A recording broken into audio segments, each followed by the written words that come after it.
Some people are just compelled to make things. They think with their hands, and they have ideas that are important to them, and they need to make some kind of manifestation of what they're thinking about. I'm one of those people, and I believe in the power of objects, the power of material, to communicate ideas to oneself and to others.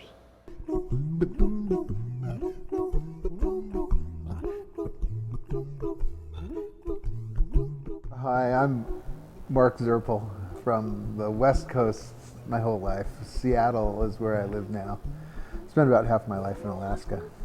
I got involved with art early on, like in junior high school. I would say I took an interest in drawing. Was my entrance into art, and I earned a BFA in drawing from the University of Alaska, and then earned a Master of Fine Arts at the San Francisco Art Institute in printmaking. In 1994, I moved to Seattle, and I got a job for the summer at Pilchuck Glass School running a print shop, which exposed me to a whole field of art making I knew nothing about, that of glass. And so I just started absorbing what was going on around me, and I was working kind of part 2D, part 3D, making more and more sculpture, and I just thought, this looks like a very useful material for some of the things I'm working on. And one thing led to another, and I became more and more interested and picked up some skills on how to use glass to serve my needs, and it's just been kind of expansion on that.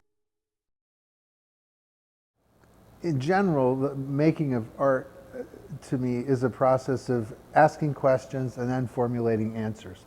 Ask a question, formulate many answers, and then narrow that down to a specific direction.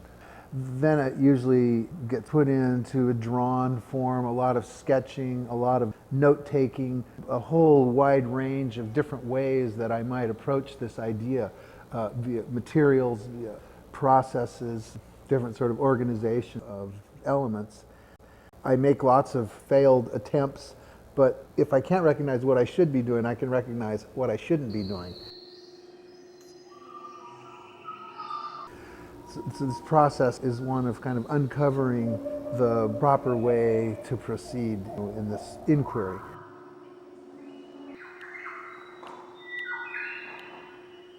So the sketches and writing and digging up different kinds of information that can inform these ideas form a really critical part of the whole making process.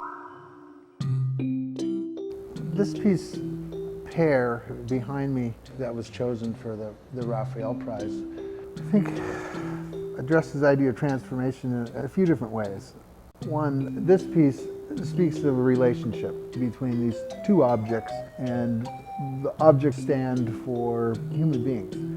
So the whole notion that a relationship with another being is transformative, I mean, that's at the heart of this piece, that there's a dependency between them, and there's a fluid that connects them. And the movement of what's over here, over to here, and back and forth, this kind of shared elixir, that's what animates them and makes their viability possible. Another way that I have thought of transformation is the way that objects can stand for ideas. In art, we can use certain materials or certain actions to stand for something other than what they are. That is the case in this. If we were to take this piece and disassemble it and examine what it was made out of, you'd find very little. A motor, some glass, some latex gloves, some tubing, and it would just be a collection of parts. But the joy of making this piece, Pear, and I think in large degree the joy of making art is to take these materials and make them more than what they are. In a case like this, I think part of the charm is that the materials are so evident.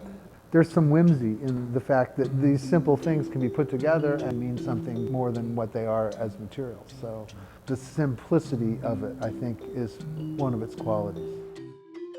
The question of how might a piece like this transform the viewer, I think it's an underlying responsibility of art that we make art that questions the assumptions of a viewer about what art is. If somebody walks into a museum or a gallery, they see something they don't like. They don't like it because it doesn't validate their assumptions of what art is. And so they need to address what are their assumptions and how might this be viewed as art. Art asks you to be open to what could be, rather than just saying that can't be because it doesn't satisfy what I think it should be. So the viewer is a critical part of this equation.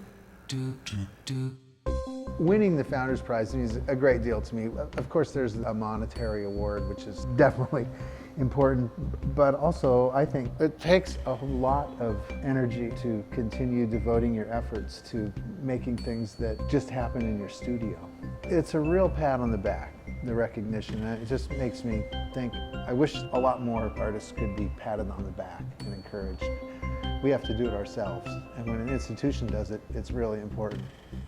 So I'm honored. I really am honored, and I hope to continue it. And there's nothing like, the benefits of the Raphael Prize to do that. So I'll continue doing this as long as I can keep doing it. It doesn't make much sense as a livelihood. It doesn't make any sense as a livelihood. So recognition is great, and to be awarded some money for doing what I love is I will continue. So, thank you.